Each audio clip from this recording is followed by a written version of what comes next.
रामगढ़ उपचुनाव में के बाद अगर कोई दूसरा कोई सबसे अहमियत को चुनाव रखता है तो सबसे पहले डुमरी उपचुनाव है।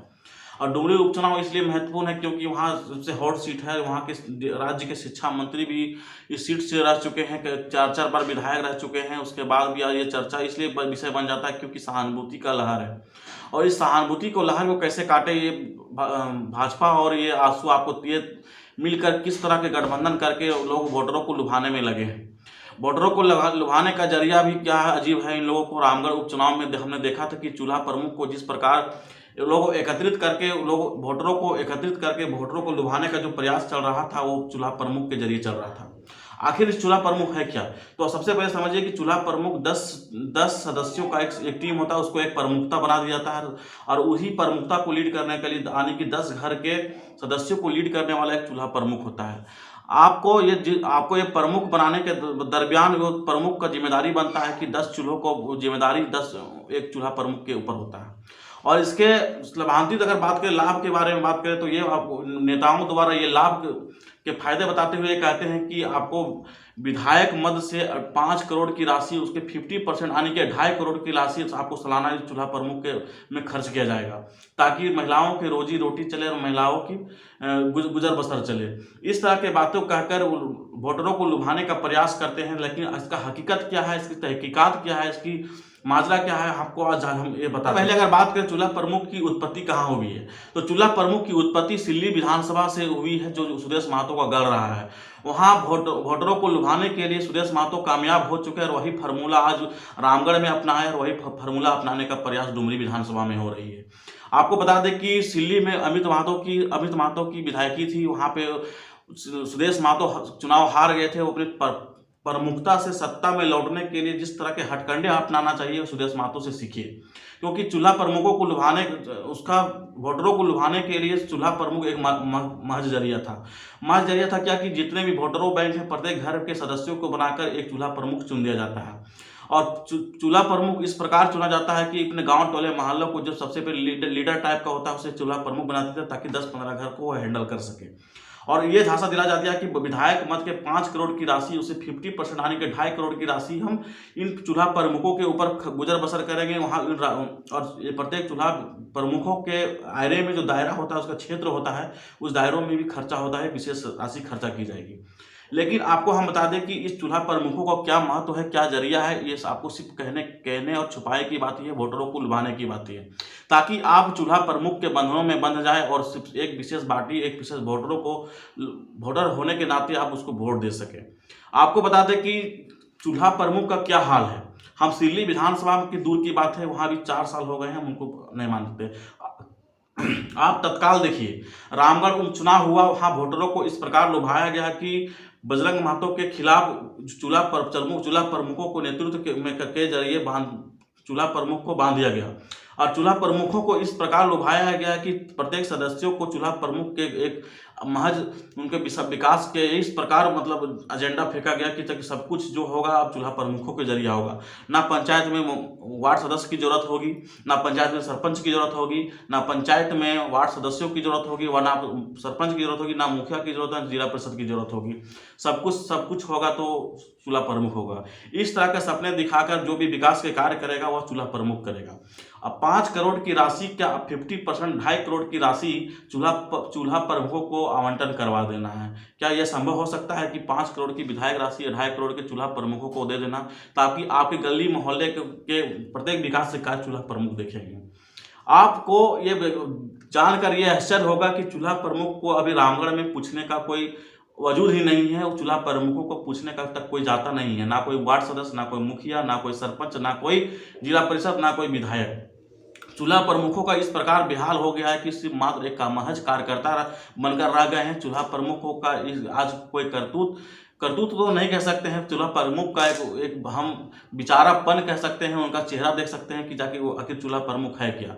तो वही जब ये हथकंडा चूल्हा प्रमुख का हथकंडा सिल्ली में अपनाया गया, और सिल्ली के बाद रामगढ़ में अपनाया गया, और रामगढ़ के बाद अभी डुमरी विधानसभा में अपनाने की और ये चूल्हा प्रमुख की जो पासा है वो फेंकने की तैयारी चल रही है डुमरी उपचुनाव में, ताकि लोग इस झांसे में आकर वोटरों को लुभाने का प्रयास करेंगे। बाकी चूल्हा प्रमुख है क्या, उसके आप वोटरों को लुभाने का प्रयास, जो जिस प्रकार नेता अपने आप को झोंक देते हैं, जिस प्रकार लुभाने का प्रयास करते हैं, तो कई आपको सजग होने की जरूरत है। क्योंकि चूल्हा प्रमुख जिस प्रकार वोटरों को लुभाने का एक मात्र जरिया है, बाकी उसका कोई पद, उसका कोई महत्व नहीं रखता है। महज एक पार्टी का कार्यकर्ता में बंधन में आप बंध जाइएगा।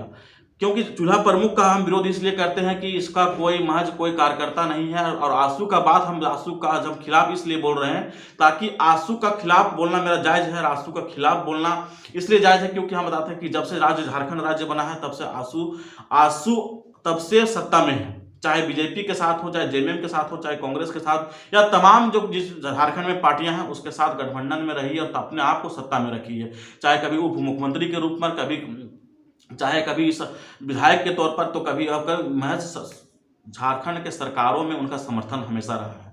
और कोई ऐसा पद नहीं था कि कोई ऐसा कार्यकाल नहीं रहा कि सुदेश महतो का सत्ता में नहीं रहे। महज बात इसलिए उठा कि सत्ता में नहीं रहने के बावजूद भी उनका कार्य और गतिविधियों की अगर नजर डालें तो राज्य में सबसे अहम मुद्दा है कि 1932 खतियान आधारित स्थायी नीति, नियोजन नीति और राज्य के जन कल्याण जो नीतियां हैं, जन कल्याण नीतियों में उनका समर्थन या उसका योगदान की बारे में बात करें तो उसको समाज उनके कोई रोल नहीं रहा है। आंसू सिर्फ और सिर्फ अपनी सत्ता भोगी है और सत्ता भोगी होने के बावजूद भी वह राजहित के लिए वह कोई काम नहीं करती है। लेकिन अगर आंसू को ये लगा कि हमें फलाने मुद्दे से उठाने के लिए, हमें मुद्दा बनाने के लिए उन्हें लगता है कि इस मुद्दे में काम करना चाहिए, तो वो जरूर अवश्य काम करेगी। अब उदाहरण के तौर पर समझिए कि जिस समय रघुवर दास की सरकार थी, 1925 कटब लाकर अस्थायी नीति लागू कर दिया था रघुवर दास। उस समय सुदेश महतो की सत्ता में थे और उनका समर्थन में आंसू पार्टी समर्थन में था। और समर्थन में रहने के बावजूद भी उनका ये कहना था कि 1985 कटब झारखंड वासियों के लिए हितकारी है, लाभान्वित है, झारखंड के राज्य के युवा लाभान्वित हो गए। लेकिन बात बशर्ते ये आती है कि जब 1985 लागू होता, ना आंसू की तरफ से ना कोई विरोध था, आंसू के सुप्रीमो सुदेश महतो की तरफ से ना कोई विरोध था, ना आंसू के कार्यकर्ता के द्वारा कोई विरोध था। उन्होंने यह पटाखे फूल मालाओं के साथ इस नीति को स्वागत किया था।